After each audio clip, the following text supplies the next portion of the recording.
So then focus on part 3, your perfect week schedule. And I love this piece. And we put a brief structure here, a brief architecture for you to take a look at. Remember that we are not just calendaring out our schedules. We are power planning and we are mapping out our ideal architecture. Don't just plan for work, plan for lifestyle. And I will remind you that over several different pieces and several different conversations throughout the masterclass for Lifestyle by Design. So in this section here, map out the ideal architecture of your next week. Think about next week. Today's Tuesday, so you've got plenty of time to consider this. What would your ideal morning look like? Is this you rolling out of bed, waking up to an alarm, making sure you fall asleep with a little bit of blinds open or a little bit of curtain open so you get that morning sunshine? Maybe by the time you need to get up, the sun isn't shining yet. What does your ideal morning look like? Do you walk into your ensuite and you push the button so your coffee is brewing as you're showering? Are you running downstairs to fix your hot beverage for the morning? Are you just simply getting up and getting into the shower and start getting ready for your day? What does your ideal morning look like? And then midday. This is before lunchtime. You have gotten to your office, you have set up at your computer, your day has begun. What does that midday look like? For me, that is my high focus, high level tasks that I'm accomplishing during that midday period. Oftentimes I have a lot of meetings during those hours. So what I really like to do is I like to get to my office, make sure I am prepared for any meetings or planning schedules. I know the work that I'm walking into because I have pre-planned, because I have looked at my schedule the night before. Write down what that midday looks like. Do you get up and have a 10 o'clock cup of coffee? Do you typically go for a walk around lunchtime? So you want to make sure you wrap everything up by 11:30 so you can be out the door by 11:45 or 12 on the dot. Get yourself a lunchtime walk, come back with a clear perspective, have some great nutritious foods, and start your afternoon. And then what does your afternoon look like? Monday through Friday. It's a busy work week. What does that look like to you when it is not chaotic, when you are not putting out fires left and right? What does your ideal work week look like? And then your evening.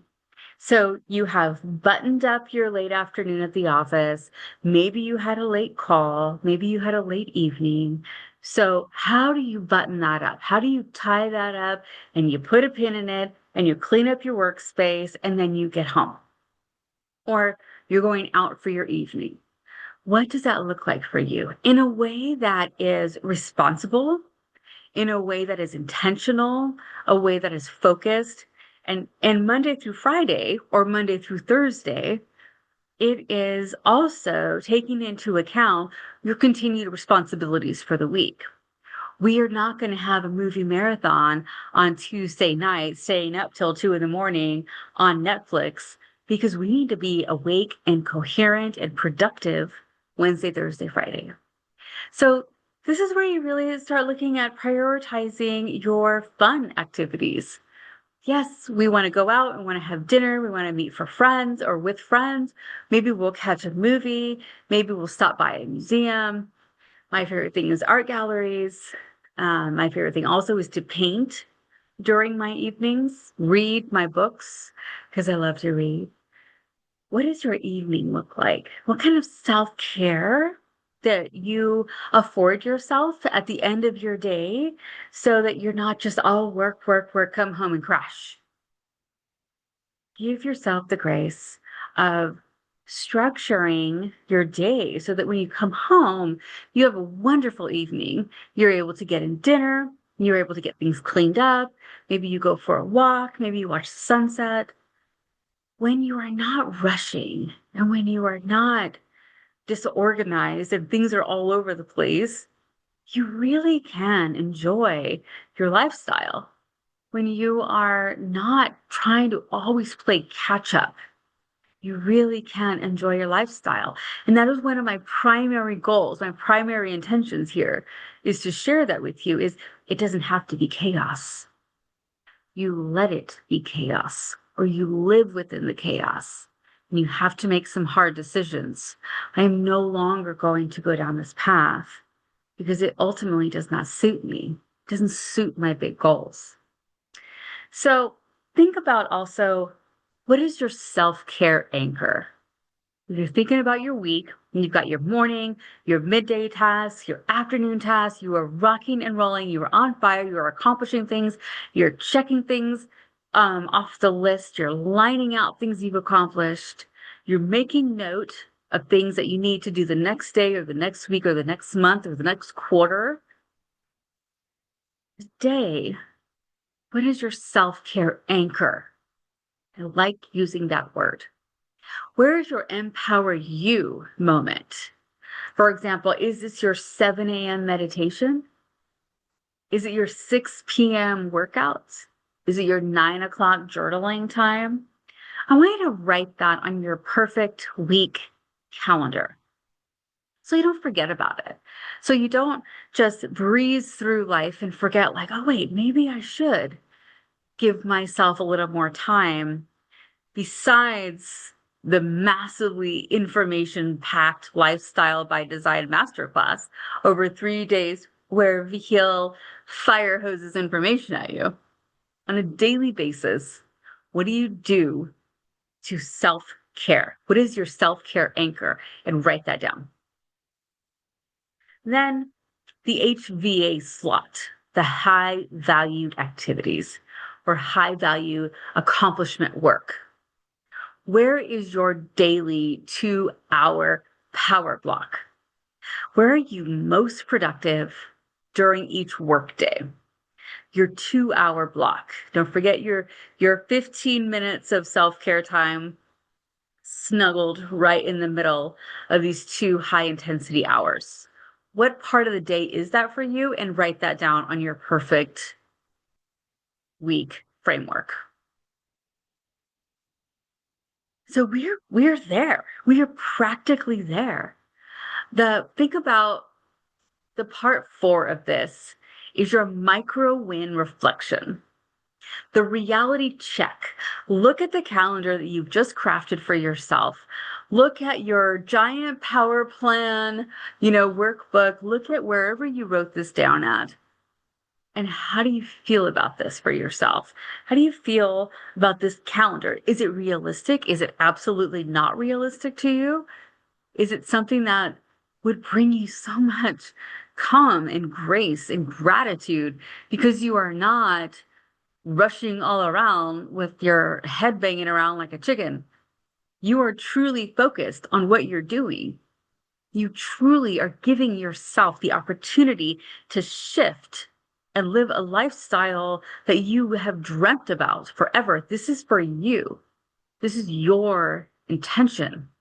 This is your life. This is your lifestyle that we are designing. Identify your slot.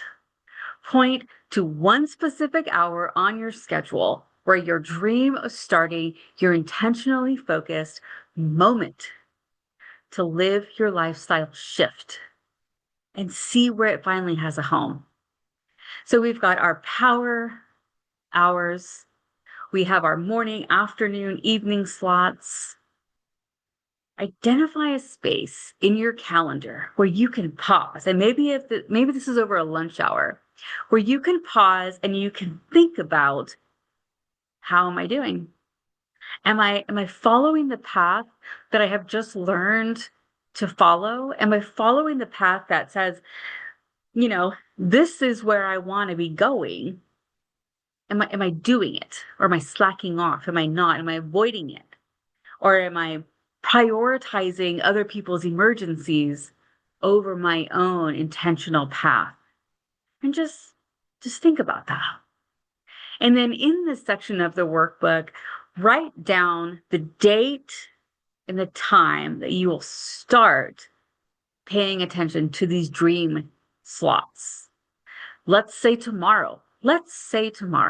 Tomorrow is April 29th. We are very close to May. How about now? How about May 1st? Starting this day, you are going to give yourself 20 to 30 minutes to 45 minutes to look at the way that you are functioning. You are intentionally looking at the way that you are functioning and looking and living your life in that moment and deciding, am I living the way in which I said I would? Or am I falling back into old behaviors and rushing and chaos and not paying attention and just sort of scatterbraining through my day? Or am I intentionally focused on living my truth and following the architecture of my lifestyle? Because that is what I am choosing. The more you structure your life, the more you can accomplish, because you are no longer running around with your head flopping around like a chicken. You are literally driving the ship.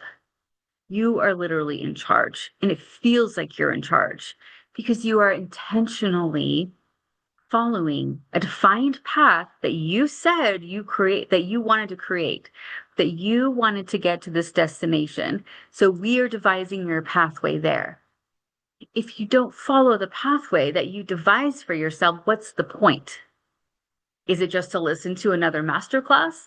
Is it just to listen to someone else talk about the way in which that they recommend you do things based on experience, based on working with other women?